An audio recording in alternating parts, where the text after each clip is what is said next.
呆萌可爱的小强可以搁家养吗？天哥告诉你，可以。2年0.6个月前，昆桑喜欢上了杨小强。其实一开始养小强的时候，昆桑是拒绝的。既然是养小强，肯定不是普通小强。直到昆桑养了这种马达加斯加小强，顾名思义，这小强是在马达加斯加岛上发现的，也叫马小强，因为能发出嘶嘶的声音，也叫嘶嘶小强。它们和普通的小强不同，它们没有翅膀，非常爱干净，喜欢吃蔬菜，非常适合作为宠物饲养。昆桑就买了几只，它们的个头非常大，甚至可以在玻璃上行走，所以必须得给饲养缸加上盖子。在他们送来的路上，昆桑决定利用这个时间给他们准备食物。那他们吃什么呢？昆桑平时会在垃圾箱的旁边发现小强的踪影，号称打不死的小强可能什么都吃吧。昆桑给他们准备了一包火鸡味的锅巴，这是自己非常爱吃的零食，还有各种蔬菜水果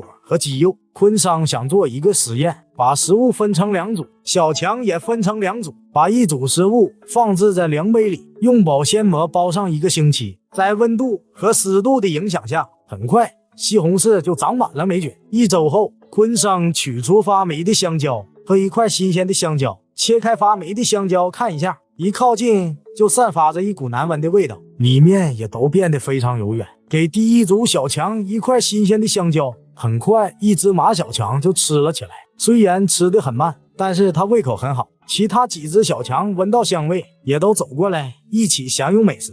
他们围着香蕉周围整整吃了2天。接下来这组倒霉蛋给的是发霉的香蕉。本来昆桑以为这些小强不会对发霉的东西感兴趣，作为一种宠物小强，应该会对食物的品质有所追求。看来昆桑想多了，发霉的香蕉放进去没多久，马小强们就围了过来，比新鲜的香蕉更吸引人呢。对呀，毕竟他们也叫蟑螂，家里养宠物养久了，怎么都有一股味。还好昆桑一个人住一间屋，还是不挑剔的。2天后，2块香蕉都变干了，新鲜的香蕉就算是变干了，也没有多余的味道。这发霉的香蕉好像一直都干不了。接着昆桑给小强们打扫卫生，观察他们的粑粑，吃了不同品质的香蕉，粑粑的颜色也各不相同。接下来昆桑打开爱吃的火鸡味锅巴，不对，是火鸡味薯片，拿给小强们。一开始小强们对薯片一点也不感兴趣，有的小强开始用触须触碰薯片。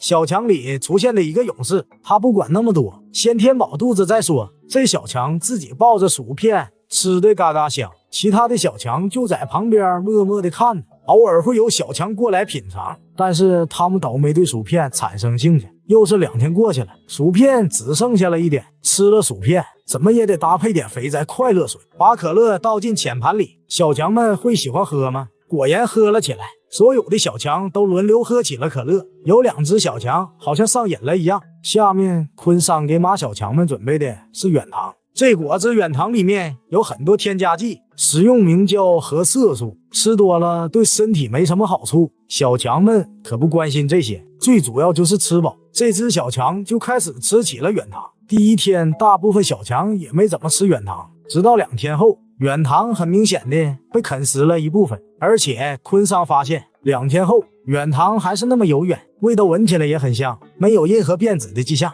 只有小强的粑粑变多了，吃了一些不太健康的食物，该来点健康的肉类了。一样分成2组，一组新鲜的肉，一组发霉的肉。吃发霉肉这群小强怎么吃的比新鲜的还香呢？而且他好像没在吃肉，而是在啃霉菌。不得不说，你这胃口是真好。新鲜的肉这边只有1只小强受到诱惑，其余的好像根本闻不到肉味一样。2天后，发霉肉上的霉菌都被吃完了，只剩下了干巴巴的红肉，而新鲜的肉也失去了水分，变得非常硬。小强们并没有吃几口。下面轮到水果商场了。昆桑拿出一块新鲜的梨和一个放了1周的梨，这块梨长满了黑色的霉菌，把它们分别切下一块拿给小强们。小强马上就开始吃起了新鲜的梨。过了一会儿，其余的小强也一起吃了起来。这怎么有一只小瓢也加入了吃席？不知道它是从哪里跑来的。再看看发霉的梨这边，小强吃梨的热情丝毫不减，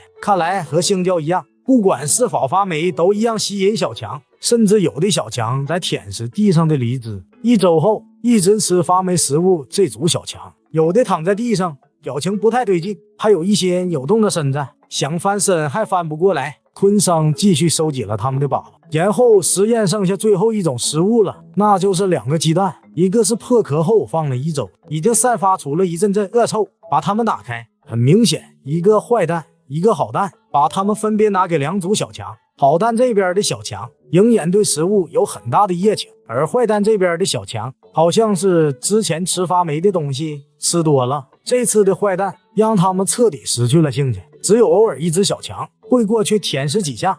2天后，鸡蛋都变干了，好像干涸的大地，支离破碎。坏蛋被吃掉的部分明显比好蛋多得多。通过收集了小强们的粑粑，我们来分析一下吃了不健康食物的小强粑粑。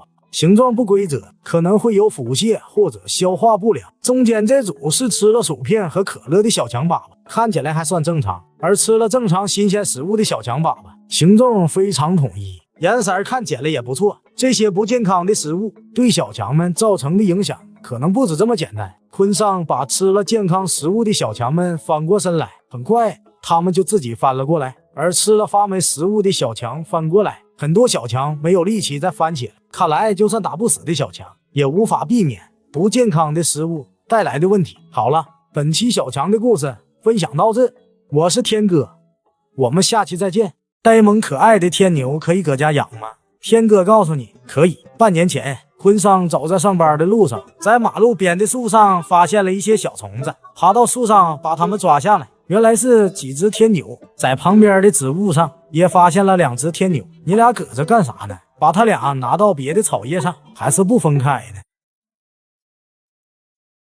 昆桑决定把它们带回家养起来。原来这就是昆桑在游戏里抓到过的星天牛，整体黑黑的，有白色的斑点，好像猩猩一样。身子黑黑的，那必须叫小黑。另外一只母的就叫铁锤吧，不过这玩意儿危害很多树木，是个小害虫。把水喷在饲养盒上，它就喝了起来。它是这样起飞的，好像一架小飞机。起初昆桑把它们养在一个小饲养盒里，里面放上野外采集来的无花果树枝和叶子，还有昆虫果冻。偶尔昆桑也会喂它们一些苹果、梨和无花果，或者新鲜的柳树叶子。过了几天，昆桑在无花果树枝上发现了一些卵，藏在了树皮里，这就是它们产下的小宝宝吧。听说一只星天牛可以产200多个卵，为了避免它们生出更多小宝宝，昆桑把它们单独分开饲养，每个饲养盒里放一根沉木，然后单独养一只天牛。小黑们的寿命很短，只有1-2个月，而它们的宝宝寿命很长，从小宝宝长大成虫需要1年半，甚至是1年。养它倒是很容易，只需要定期放里面一颗昆虫果冻，小黑就爬过去吃了起来。昆桑给铁锤的是黄瓜屁股，看得出来铁锤是个吃瓜群众，吃起来非常投入，鸡肉味，嘎嘣脆。可能是生完宝宝太累了，铁锤一直在这吃瓜，吃了半天，连后腿都在帮忙。吃饱饱后，铁锤还会梳理自己的触角和小手，还真是个爱干净的人。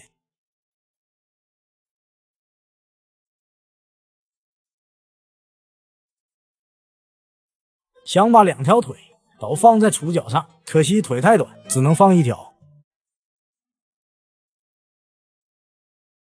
小黑们在饲养盒里，空间狭窄，很难会打开翅膀飞行，所以昆桑想在房间里尝试让它飞行一下，把它放在手上。小黑乖乖的在手上爬来爬去，怎么不飞呢？小黑打开了翅膀，不过很快就关上了。看来他明白了昆桑的意思，已经准备开始飞行了。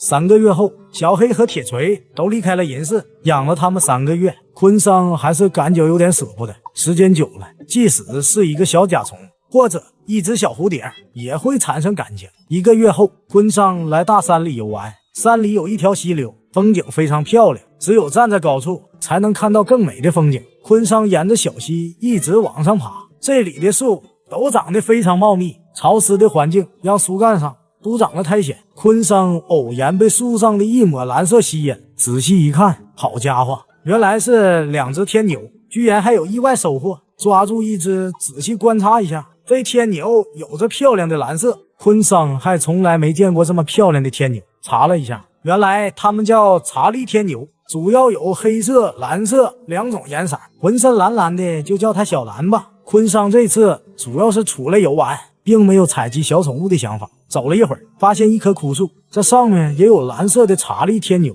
好家伙，这是捅了天牛窝了，而且还在发出爱的掌声，让昆桑忍不住多看2眼。而旁边也有2只，好像也是一对好朋友。不管他们，继续游玩，翻山越岭，跨过山河大海，景色也变得不同。这是什么玩意儿？石头上也发现了小蓝的触角，可能是被鸟攻击了。果然在树上发现了小蓝，这种天牛比较少见，就连资料都少得可怜。